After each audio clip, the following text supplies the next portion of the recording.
আসসালামু আলাইকুম এভরিওয়ান, আশা করি সবাই ভালো আছেন। আলহামদুলিল্লাহ আমরা অনেক ভালো আছি। তো সকাল সকাল শুরু হয়ে গেল আমাদের শীতকালীন শসার বীজ রোপণের কাজ। তো দেখতেই পাচ্ছেন এদিকে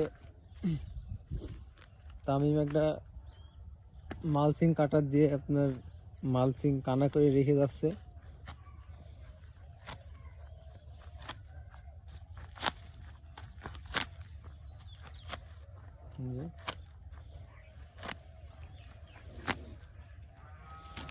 আর এইদিকে সোয়ান যে কানা করা জায়গাটা ওইখান থেকে আপনার পেপার উঠায় নিচ্ছে।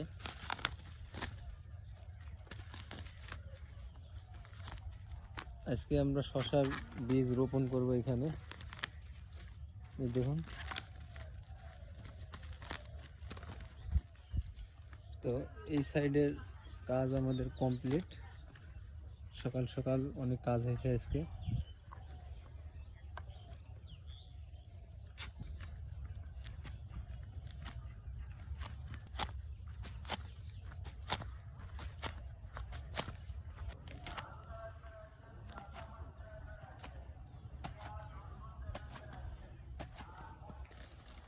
আমাদের অর্ধেক জমি প্রায় বীজ রোপণ করা শেষ।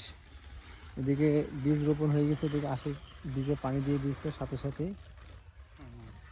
সাথে পানিটা দিলে আপনার বীজের ক্ষেত্রে অনেক ভালো হবে। বীজটা তাড়াতাড়ি আপনার বড় হবে সাথে সাথে পানিটা যদি পাই। আর বীজ রোপণের সাথে সাথে পানি দিয়ে দেওয়ার নিয়ম। দেখেন এই সাইডে আপনার বীজ রোপণ হয়ে গেছে।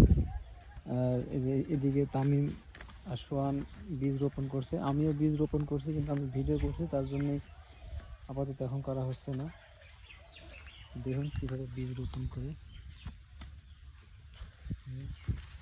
সুন্দরভাবে এই জায়গাটা একটু হাত দিয়ে করে নিতে হবে। গ্যাপে মাটি কম থাকে, ড্রেনের মাটি কিছু দিয়ে দিতে হবে, ড্রেনের নরম মাটি। তারপরে আপনার একটু গর্ত করে আপনার বীজটা সুন্দর করে দিয়ে মাটি থাকা দেখছেন সুন্দরভাবে হচ্ছে।